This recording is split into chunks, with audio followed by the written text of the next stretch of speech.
Uh, we're recording. Okay. I'm Mary White, and I'm from Scope 50, and today we're very fortunate to have with us uh, Ambassador Andrew Young, former mayor of Atlanta and congressman, and very much involved in social issues and certainly in the history of Scope and Scope 50. Ambassador Young, thank you for being with us today. My pleasure. Tell us, Ambassador, tell us to begin with where you grew up and a little bit about where you were schooled. Yeah, I grew up in New Orleans, Louisiana, in the perfect neighborhood for my life. It was an integrated neighborhood, lower working class, pretty much, but it was an Irish grocery store on one corner, Italian bar on another, and the Nazi Party headquarters was on the third corner, and I lived right in the middle. So I think from about far back as I can remember is at 4 years old, my father explaining to me about white supremacy as we passed the Deutsche Haus, and they were Heiling Hitler and singing Deutschland über alles. And of course, it was hot in New Orleans. That was 36. And the windows, they had no air conditioning, so you could see in. And my father explained to me that white supremacy was a sickness. And you don't get upset with sick people. You kind of stay out of their way. But they don't know any better. That you know from Sunday school that God created of one blood all the nations of the world.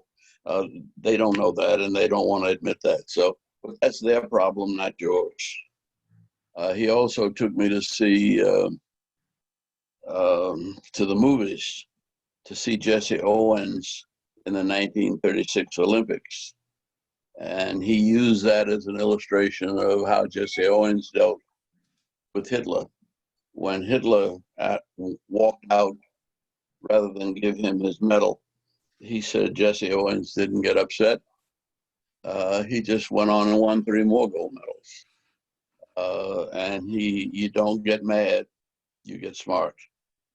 And that was the conclusion of my education on white supremacy and racism. But it was always, if you lose your temper, if you get emotional in a fight, you lose your fight. You lose the fight no matter what it is. And that was his theme throughout my childhood.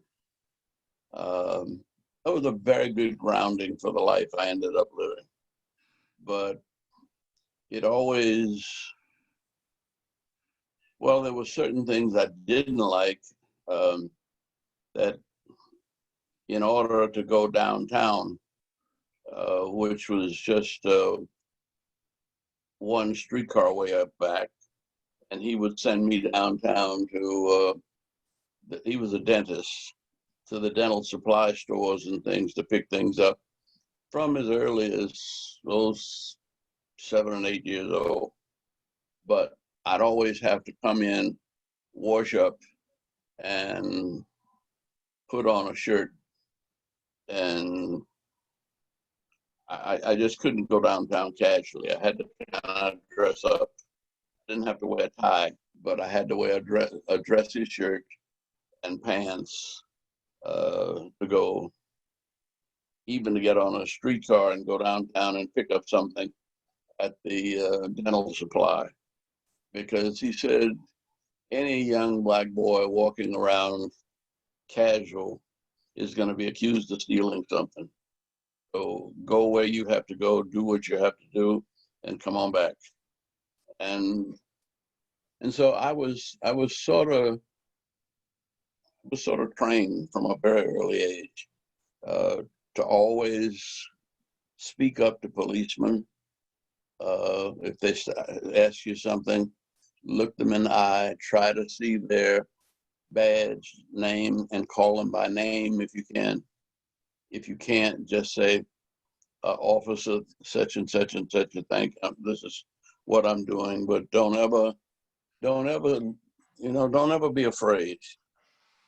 And that was sort of, then I had to go from that integrated neighborhood to an all-Black public school, which was a completely different world.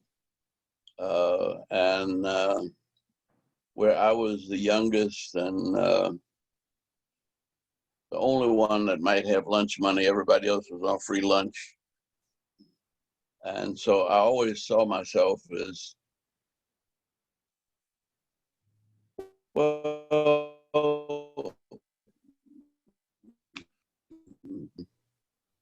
my grandmother was blind, and starting from about 10, I had to read the newspaper to her every day and the Bible. And she was, well, I don't know, that was my other anchor, that it was her faith and her fearlessness in life that that sort of gave me confidence and the old folks' wisdom to live by. It sounds like you were given quite an early education in learning Very early. responsibility and a feeling for social justice and issues. Tell us, when did you first find out about SCOPE, and what was it about SCOPE that made you want to become involved? Well, I ended up going into the ministry, and I was working in New York at the National Council of Churches Department of Youth Work. And I came back to Atlanta to work with the Southern Christian Leadership Conference in 1961. We went through Albany in 62 and Birmingham in 63, St. Augustine in 64, Selma in 65. And after Selma, we were expecting the Civil Rights Bill to pass early that summer of 65. And it didn't pass until late in August. But the Student Nonviolent Coordinated Committee had organized Mississippi Freedom Summer in the summer of 1964. And that only covered Mississippi. And we had sort of divided up the South, and the Southern Christian Leadership Conference was more or less anchored in Georgia, Alabama, and South Carolina. We were in Tennessee, and we were a little some in Florida, but it was basically around the Southeast that we organized. Hosea Williams was from Savannah and was on our staff by 65. And he decided that we ought to have a summer project and that it would allow students from all over the country to come into the Southeast to help people get registered to vote. And that was the origin of the SCOPE project. SCOPE for us was the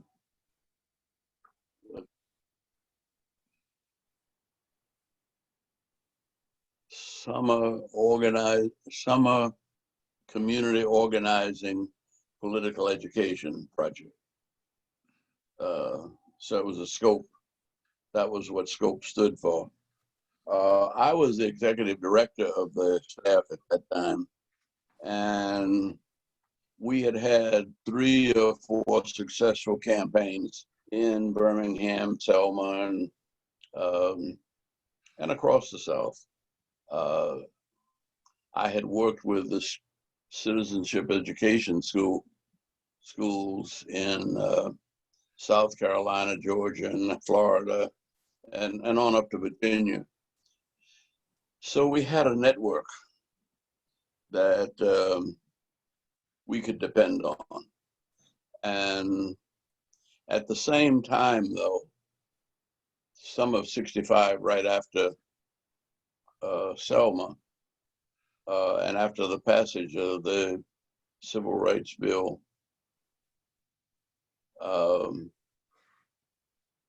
the Watts riot started. And Bobby Kennedy, the Attorney General, said that one of the reasons for the Watts riots was that Southern leaders had neglected the North. That upset me, because what he was talking about as Southern leaders was at most 50 people. We never had more than about $500,000 a year to work with. And here he was, the Attorney General, with the National Guard, the FBI, the Justice Department, saying the problems in the North are because we hadn't done enough. And we had basically carried the movement with never more than 50 people for most from 1955 to 1965. But Dr. King got kind of seduced by the notion that people started around that same time saying that nonviolence wouldn't work in the North. And so he was anxious to have, at the same time, he was anxious to have a northern city experiment. And people from Chicago had come down and convinced him that we should go to Chicago and try to organize a northern city. The only problem with that was when you're organizing southern cities, we were organizing the areas where we grew up, where we knew people, and where we were very comfortable, even though with all of the difficulties.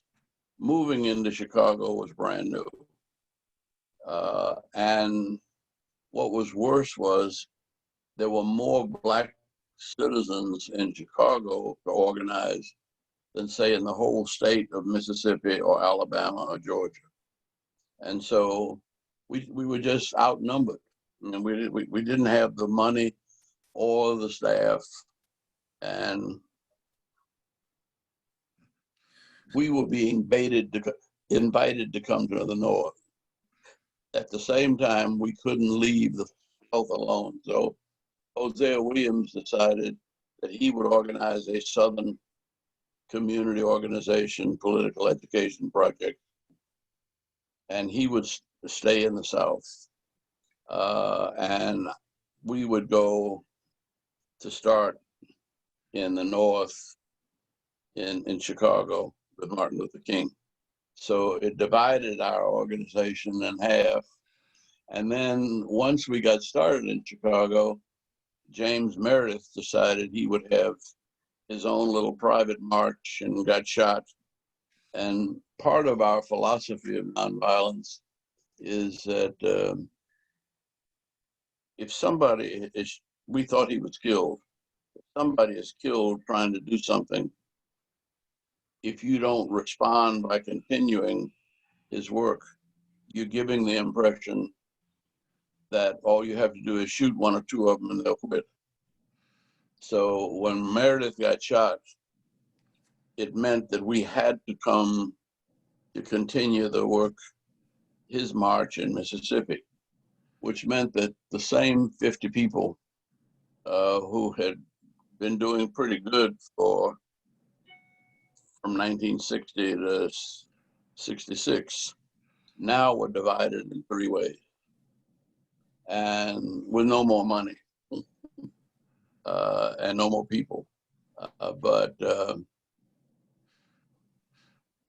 Andy, That's why I wasn't that much involved in scope because we left that to Jose, and because that was pretty well set up, and we were trying to make inroads into Chicago, and at the same time continue the Meredith March in Mississippi. So you had the same organization and the same amount of money trying to do really 10 times as much. I mean, Selma was 15,000 people. Chicago was 2 million. And so just the breadth of the work and the size of the challenges. Well, were- Ambassador, that summer, were you in Mississippi during the SCOPE project?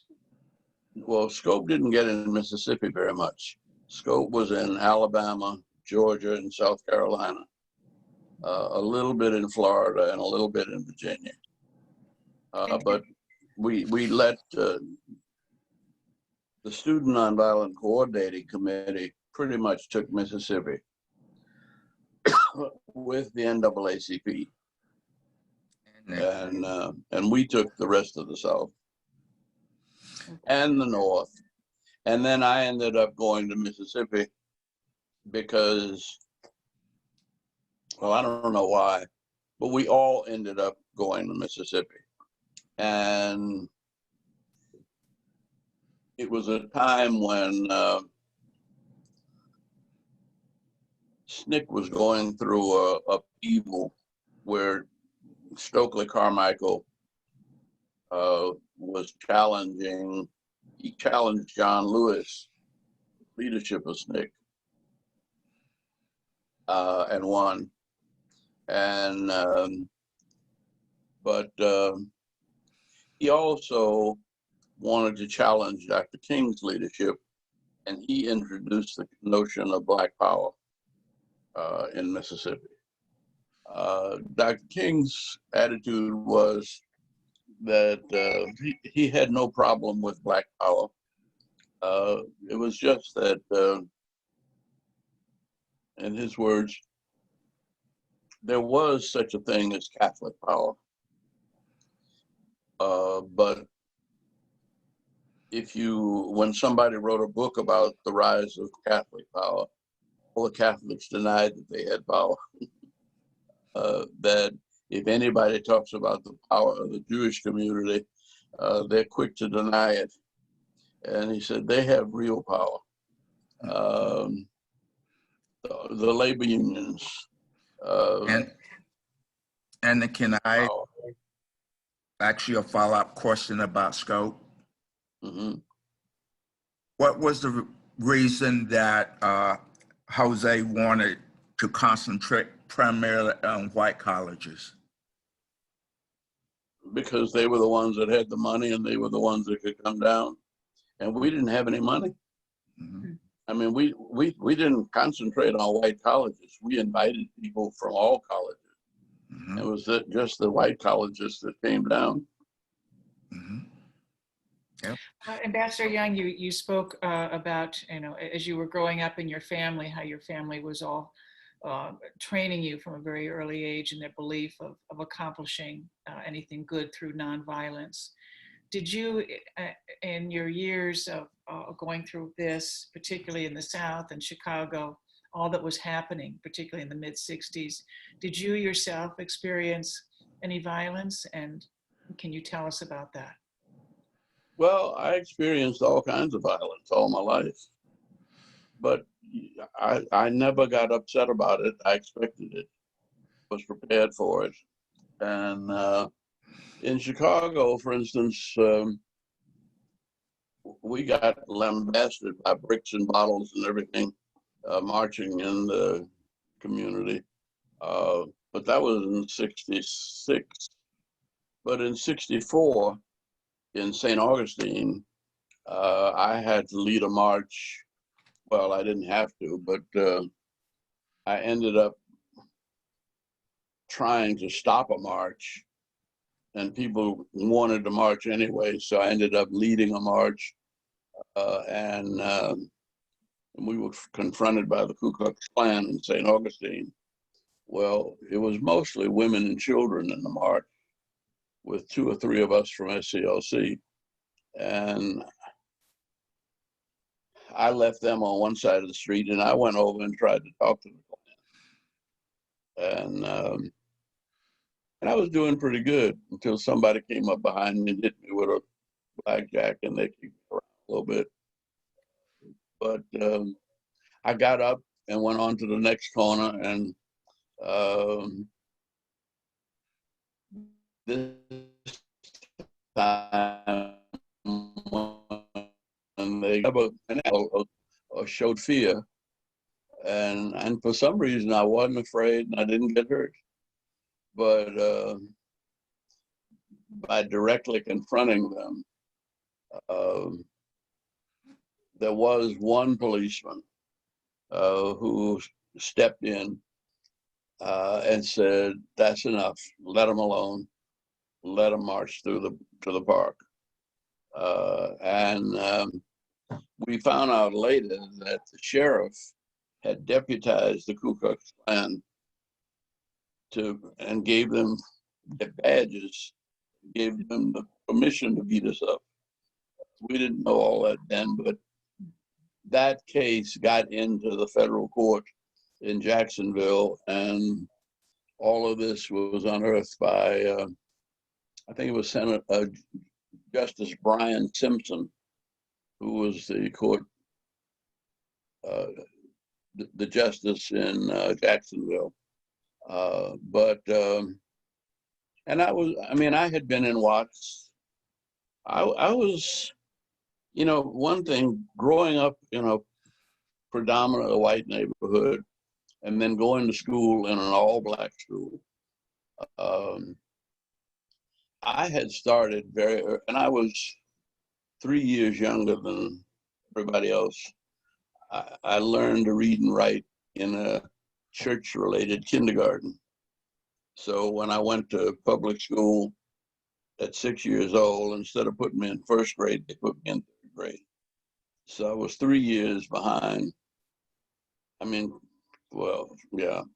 was behind, but they thought I was ahead.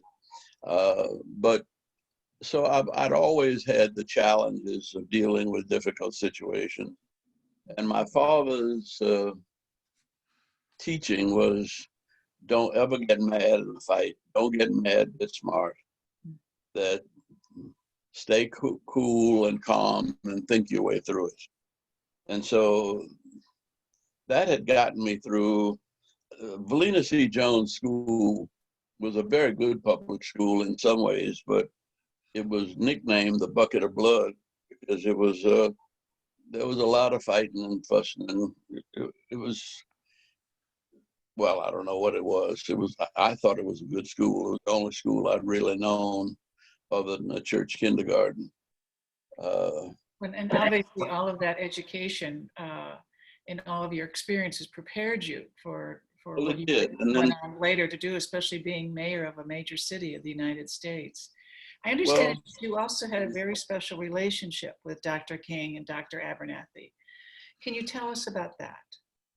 Well, first place, all 3 of us married women from the same county in Alabama, and they knew each other growing up, and we met them separately. They also were very smart, well-educated women who had been to it was a school run by the American Missionary Association, but many of the teachers were Quakers and from New England, and they had arranged for Coretta to go to Antioch to college, and Jean, my wife, to go to Manchester College. Both of those schools had studies in nonviolence. Antioch organized the Women's Strike for Peace. At Manchester College, Jean had a required course in New Testament nonviolence before I met her. Coretta's house had been burned down by the Klan when she was 15. And Jean's family businesses that they had accumulated in Reconstruction had all been confiscated when she was like 12 or 13. And it had produced a great deal of, well, her grandfather committed suicide and the father became an alcoholic. They fired her mother, who had been a very successful school teacher for 20 years by that time. And they all had, well, Jean and Coretta more than Juanita had pretty tragic experiences in their teenage years. And so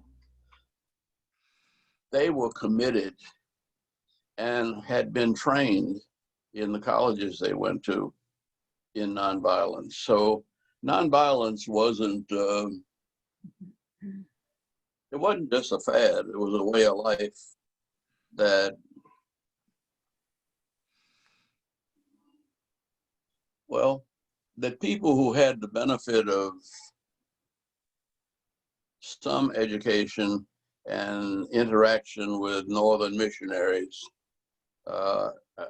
from the United Church of Christ and the Methodist Church and the Quakers,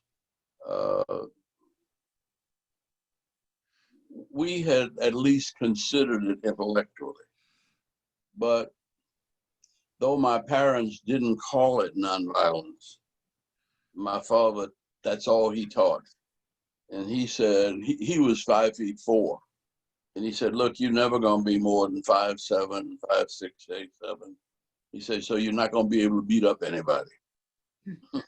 And he said, you can run and you can probably outrun most people. But you won't feel good about running from a fight. So you just as well learn to stand up, look them in the eye, and count on your brain to get you through. And that's the best weapon you have. Yes. Yes. So, Yeah. Certainly Which those is still summers true. of the mid-60s were the main focus of Scope back then was really to register people to vote. Well, and voter registration was always a part of it. And if you were to talk to young people today, how could you tell them, explain to them how important that was then to vote and how important it is now? No, the two things that determine your identity in a democracy are the census and your voting right. And that's why we had fought so hard to get the right to vote, and why from Reconstruction on, why the Civil War was about the right to vote, some sense for blacks, and we got the 15th Amendment, but that the states had added things like poll tax, literacy tests. I mean, for instance, my younger brother was a dentist, and he was lieutenant in the Navy, and he came back to Louisiana and went down to take his state board for dental examination. He passed that in 3 days instead of 5 days. And he went over to the voter registration office in the same building and tried to register to vote, and they told him he flunked the literacy test. So it was, people went to great lengths and are still going to great lengths to keep you from voting. And there are at least 2 or 3 occasions. One in 1968, after Dr. King's death, the election between Nixon and Humphrey was decided so with 1 vote per precinct difference. the whole world would have been different. At the end of the Civil War, I think it was 1876 or 74, I'm not sure which, Hayes-Tilden Compromise in the House that Rutherford Hayes agreed to pull the troops out of the South and let the South handle their own Negro problem in exchange for his getting the vote to be president. And that was one vote made the difference between segregation and a continued struggle for equality. So time and time again, one vote makes a big difference. The census count makes a big difference. And the Constitution doesn't guarantee you rights so much as it guarantees you the, well, it's supposed to guarantee you rights, but it's the pursuit of happiness. And they're not laid on a platter for you to choose or ignore. You have to fight for them. And if you don't fight for the right to happiness, or if you don't pursue happiness yourself, nobody's going to give it to you on a silver platter. And so it's whether you want to be a man or a woman or not, whether you want to be God's child or just another jackass. And So, Andy, when you became ambassador, you took Stony Cook, Kate Jackson with you, mhm, and both of them was a part of the Scope project. mhm. How did those two people from Scope help you develop foreign policy? Well, actually, there were more than that. I took everybody that I could with me to, well, I took them first to Washington, to Congress. Mm-hmm. And one thing I knew about volunteers in the movement, one, they were not there for the money. They were not there to be important. They were there because they were dedicated to serve others. And they had valuable experiences. They also were used to working 18 hours a day and not getting paid very much. And they would walk with you through the valley of the shadow of death and fear no evil. So Tom Offenberger also was with Scope, and he went with me as a press secretary. Alice Johnson had been part of Scope, and she'd been a labor organizer in the South. And I took all my staff first to City Hall. And no, I mean, to the, first was the Congress. I took all of them volunteered for my campaign. Mm-hmm. And I had room for 24 staff people. And I took all of them pretty much came from the ranks of Scope and SCLC. Scope and SCLC were the same. They were, like, I was with the citizenship schools, and that was a part of the Southern Christian Leadership Conference. Scope was a part of the Southern Christian Leadership Conference. They were all under the board. SCLC raised most of the money for them. And we didn't see, I was officially the executive director of SCLC. So officially, I was in charge of Scope, of Selma, of Chicago. But authority was nothing. You didn't have any money rights, and you didn't have any firing rights. you had the right to reason, and I had the responsibility to see that none of these organizations got too far off of the nonviolent efforts that Dr. King. I was sort of his assistant to manage the things that were going on in his name. And you became executive vice president of SCLC. Going back to the citizen, You know, titles didn't mean a thing in SCLC. And Jose never thought of me as his boss. Bevel never thought of me as his boss. yeah, I know. I mean, and I didn't think of myself as anybody's boss. Mhm. A quick about the citizenship education. Can you say a word about Septima Clark?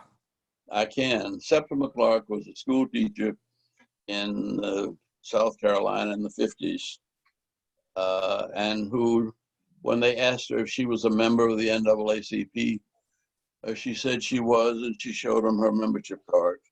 And for that, they fired her as a school teacher in the Charleston public school system. She developed a program to teach the longshoremen who were coming over on the ferry every morning from Johns Island and going back in the evening, that she gave them an hour literacy training each way.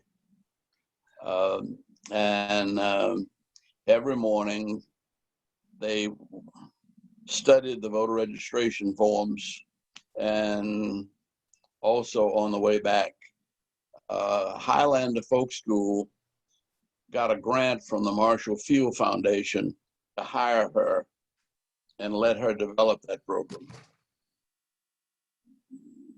The state of Tennessee closed down Highlander Folk School and accused her of running a moonshine ring. And the testimony was that this lady, who at that time was in her late 60s, was seen carrying, I think it was 21 gallons of moonshine out in 2 suitcases. Well, she couldn't have picked up 3 gallons of moonshine, 20 in 2 suitcases. But Highlander Folk School was shut down by the state of Tennessee.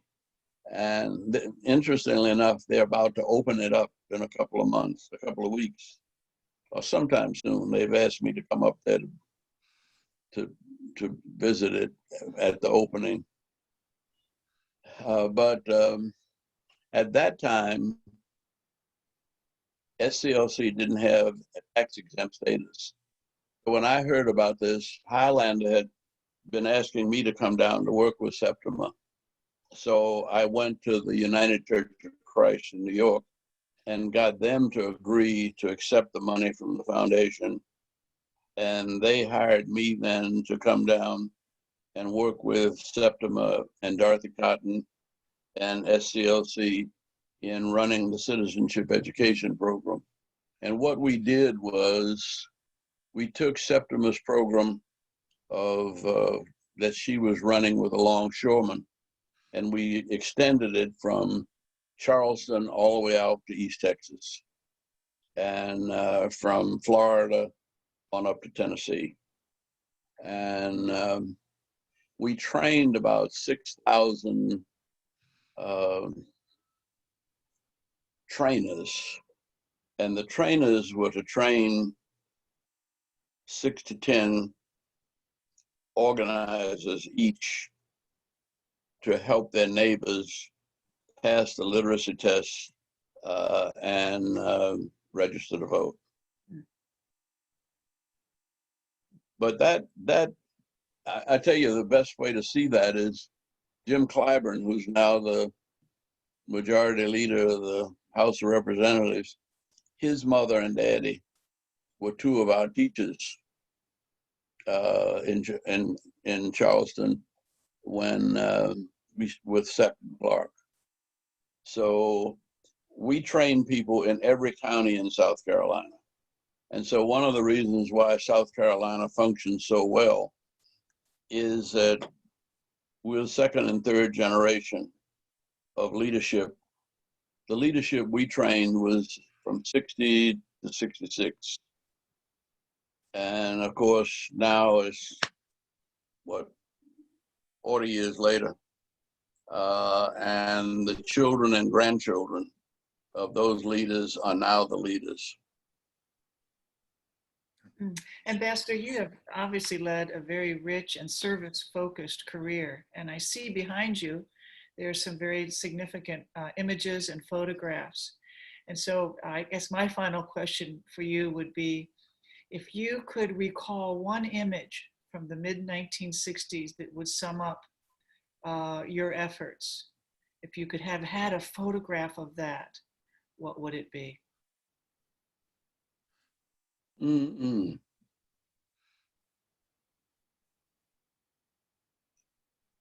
I don't know. I think, here's Barack Obama. That's the sort of completion. Martin Luther King, just above Barack. How do I do it? That's Jimmy Carter and me. And the picture, right, is Atlanta skyline taken by my grandson.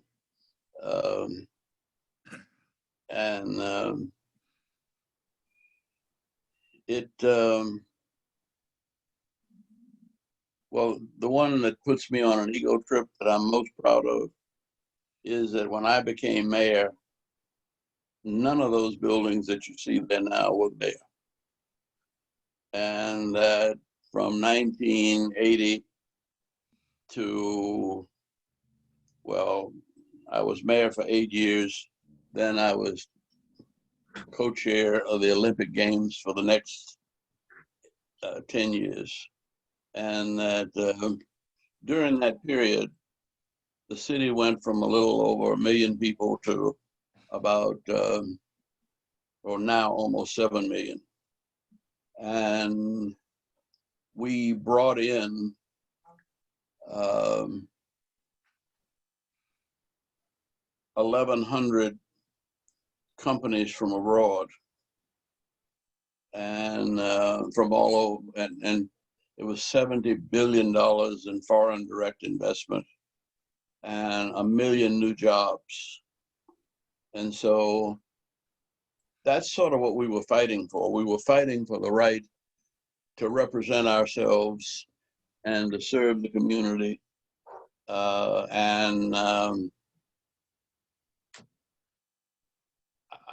I think when my grandson, he just gave me that about a week ago. Well, that's my ego trip. Ambassador, thank you. And I mean, I was at the groundbreaking of just about every one of those buildings and helped to facilitate the policies and the financing that went into attracting all this. And the other thing is we did it without creating any debt, and we didn't use government money. We did it by what I call public purpose capitalism. We defined the public purpose. We got partners together and we went to Wall Street and we financed it privately. And so I don't think one of those buildings behind you was built with government funds. And it was all built with what I call public purpose capitalism. Yes. And I guess that's my ego trip. Well, I think that would sum you up very well as a man with a public purpose. Mm-hmm. And also John Reynolds, who's president of Scope 50. John, would you like to ask one final question? I want to thank you for teaching me when I was in LCLC, and I'm grateful for your leadership. And one of the reasons I think that this project that we're doing that new generation need to know more about the movement, about you, and folks like me. And Very good. Well, the thing is, it's so different now. There was almost no publicity. Nothing we did was in the press hardly, unless somebody got killed. And it took us in Birmingham almost 3 months to organize a demonstration where 55 people went to jail with Martin Luther King. These kids now in Black Lives Matter had almost 5 million people in 5 days. I mean, it organized with mass communications. It went all the way around to New Zealand. You had people marching for Black Lives Matter, and throughout Europe and Asia. And so, because it took us so long and it was so hard,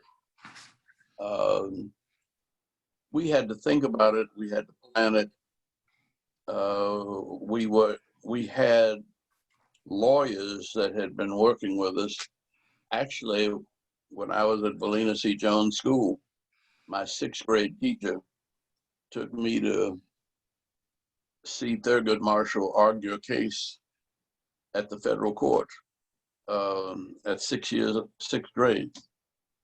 And so that was in 1941. When I joined SCLC in 1961, Thurgood Marshall had been doing the legal work for us, for our movement, for at least 20 years that I know about. And I think that this has happened so quick. Nobody is sure of the goals, and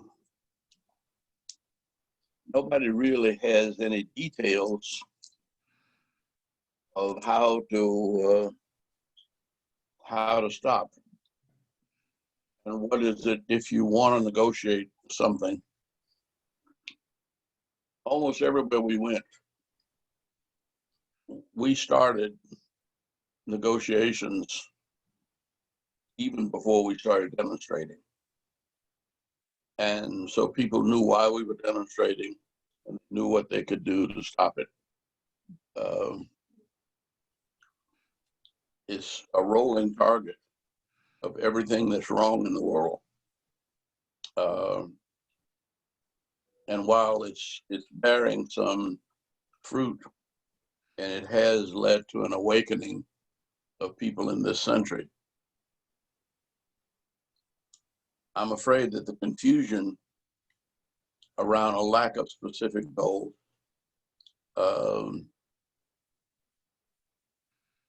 could set us back.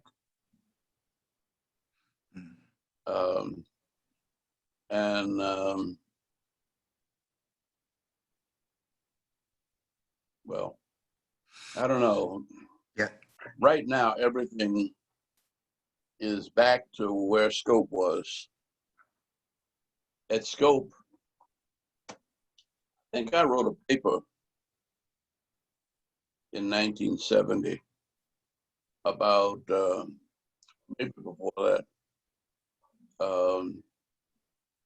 Yeah, because it was at one of the board meetings that Dr. King was still alive. I think it might have been in Savannah,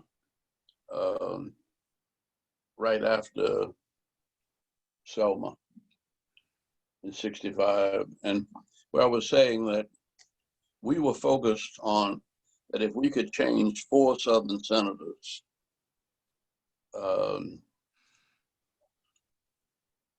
that they had the nation captured. And it was Richard Russell was the Armed Services. Eastland was the Judiciary Committee. Herman Talmadge was Senate Finance Committee that controlled most of the money. And we eventually ended up working with him pretty well.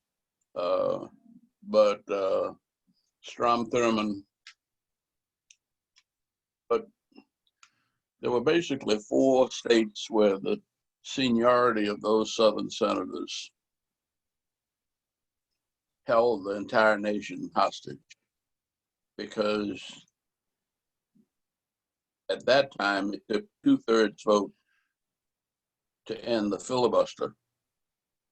And so you had to have a 2/3 majority. I think they've gotten it down to 55 or something like that now, but it's still not quite majority rule. And we're seeing now that even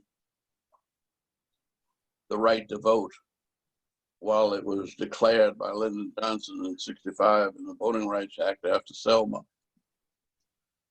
that didn't include things like putting in a postmaster general that could mess up the absentee vote, or by finagling with the post office. And so we're seeing all kinds of things now that we didn't see before. And it requires us, well, I wish we'd had the kind of movement we have now back then. And I wish we had the same kind of brain power that you had in Thurgood Marshall and Martin Luther King and others now. So, Well, Andy, I want to thank you. You given much more time than I said that we would take from you. So thank you very much, and take care of yourself. And well, look, have you seen the book that Willie Leventhal did on Yes. Scope? Yes. You have that? Okay, good. Because Yeah. he was he and I worked on that for many years, and he just died, last year. Yeah. Mhm. Yeah. I'm sort of sad. That book is the best collection of articles and information that anybody did. Mm-hmm. Mhm. Well, I want to thank you too, Andrew Young, our mayor, congressman and ambassador, a man of great wisdom. And thank you so much for spending this time with us and giving us so much history and a sense of your great service to our country. We thank you, sir, very much. Thank you Tell very much. Andrew I call in a few And days. thanks for doing that. I will. Okay, God bless you. God God bless bless you. you. Thank you. Bye. Bye. And Okay. all right, we're ending.